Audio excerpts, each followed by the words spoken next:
Chers frères, c'est une joie de vous retrouver pour célébrer Sainte Faustine, la célébrer solennellement en cette année de Fatima, en ce mois du rosaire. Rappelons-nous qu'à l'âge de 33 ans, celle qui avait joué un rôle primordial dans l'histoire du XXe siècle, elle ne le sait pas encore, elle meurt à 33 ans, remet ses mains entre la vie du Seigneur. Elle l'a livré au monde, le message de la miséricorde. La secrétaire de la miséricorde s'est éteinte à 33 ans. Un message pour le monde dont nous comprenons chaque jour un peu plus l'importance, et la providence divine a fait que le pape Jean-Paul II, Saint Jean-Paul II, a pu nous révéler l'ampleur de ce message qui nous apporte cette espérance dans ce monde qui court de plus en plus à sa perte, qui s'auto-détruit, qui tue, qui continue de livrer cette culture de mort, pris entre un libéralisme effréné qui nous entraîne à la mort et un islamisme destructeur. Nous semblons un peu désespérés et cependant nous gardons ce jour de Sainte Faustine une immense confiance dans la miséricorde divine qui va pouvoir triompher un jour sur le monde. Sainte Faustine, c'est aussi une place privilégiée auprès de Marie.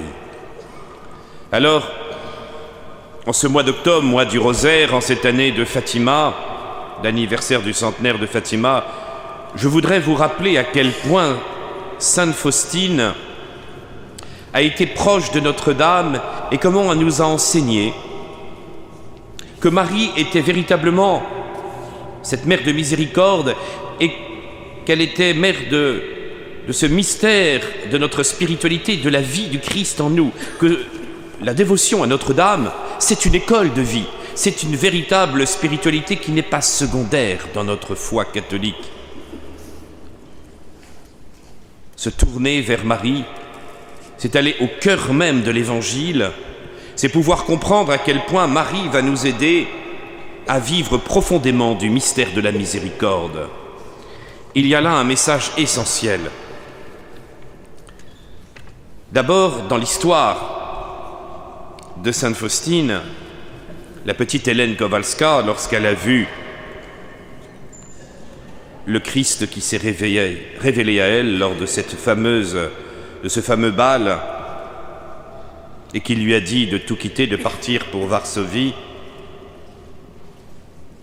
Helena ne sait pas quoi faire. Elle prend le train et elle va arriver dans cette ville où elle connaît personne. Rarement dans l'histoire des saintes, il y a eu un tel abandon où le Seigneur demande un tel sacrifice, de tout quitter, sa famille, tout le monde, sans rien savoir de ce qui allait arriver. Elle arrive dans cette ville en ne sachant rien. Et pour chercher le couvent, pour y entrer, elle prend conseil auprès de Notre-Dame. Elle écrit dans le petit journal: « Je vis que chacun des passagers prenait sa route, la frayeur me saisit, que faire ? Où m'adresser, ne connaissant personne ? Et je dis à la Mère de Dieu, Marie, conduis-moi, guide-moi. Aussitôt j'entendis dans mon âme ces paroles que je devais quitter la ville pour un village où je passerais la nuit en sûreté, ce que je fis, et je trouvais tout comme la Mère de Dieu me l'avait dit. » On voit donc que Notre-Dame va la guider et va la conduire dans la congrégation des Sœurs de Notre-Dame de la Miséricorde, au sein de laquelle sa dévotion à Marie ne fera que de se développer, s'approfondir. Désormais, elle va devenir fille de celle qui avait consacré toute sa vie à l'œuvre salvatrice de son Fils. En bonne enfant, Sainte Faustine va véritablement saisir toute la mission que va lui confier aussi sa mère, comme s'il y avait un rôle primordial où Marie va préparer le cœur de Faustine à recevoir Jésus miséricordieux pour le salut des hommes, pour la dernière planche de salut. Comme toujours, Marie intervient pour la vie du monde. Elle intervient comme pour nous livrer son Fils, pour préparer nos cœurs. Elle, la mère du Verbe incarné, elle, la mère de Dieu, celle qui a été choisie de toute éternité pour être la femme qui va nous conduire au mystère du salut. Nous conduire, ce n'est pas elle qui sauve, mais aucune personne au monde n'a mieux saisi le mystère du salut et ne l'a mieux vécu. Et c'est ainsi que pour ce grand message de la miséricorde pour notre monde, Marie joue un rôle privilégié auprès d'Hélène Kowalska, un rôle prioritaire et surtout dans une période où, hélas, la dévotion à Marie va se refroidir, pour ne pas dire parfois disparaître dans certaines églises ou dans certaines régions. Et pourtant, celle dont la spiritualité va être profondément christique, la petite Hélène Kowalska qui devient sœur Faustine, va être particulièrement mariale, pour justement nous aider à mieux comprendre l'ampleur de la miséricorde. Ainsi, dans la congrégation à laquelle le Seigneur Jésus appela sœur Faustine, Marie est vénérée de cette manière particulière sous le vocable de Notre-Dame de la Miséricorde. Cette congrégation qui est à la fois contemplative, à la fois dans la prière, et qui va s'occuper de filles perdues, rejetées par la société, soit de filles mères, soit de filles qui ont pu être prostituées. Et nous allons avoir alors le grand équilibre de Sainte Faustine, à l'image de Notre-Dame, à la fois être complètement plongé dans la contemplation, la prière, la contemplation du mystère de la miséricorde et faire des actes de miséricorde. Aller au cœur même de l'humanité, de ceux qui ont été blessés par le péché, pour qu'elle puisse apporter cette espérance. Marie, nous rappelait saint Jean-Paul II, dans Dives in Misericordia, Marie a joué un rôle particulier, d'une manière exceptionnelle. Elle a rendu possible par le sacrifice du cœur sa propre participation à la révélation de la miséricorde divine. Lorsqu'elle fut amenée à comparaître sur le calvaire sous la croix de son Fils, ainsi connaît-elle le plus à fond le mystère de la miséricorde divine, elle en sait le prix et sait combien il est grand.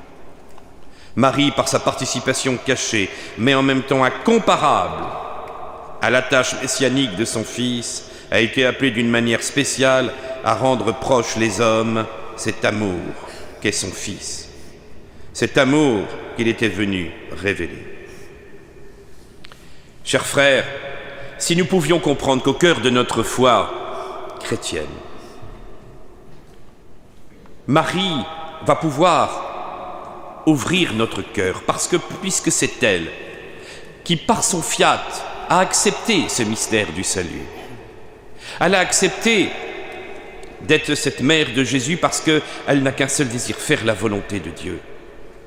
Celle qui a entendu cette salutation, Kairé Maria, réjouis-toi Marie, comblée de la grâce de Dieu, Kekaritumene en grec, comblée de la grâce de Dieu, loin de s'enorgueillir, elle comprend que le Fils qu'elle va recevoir est là pour le relèvement de l'humanité, qu'il est là pour le salut de l'humanité. Lorsque Marie entendra la parole du vieillard Siméon, un glaive de douleur te transpercera le cœur. Il sera là comme un signe de contradiction pour le relèvement et la chute de beaucoup.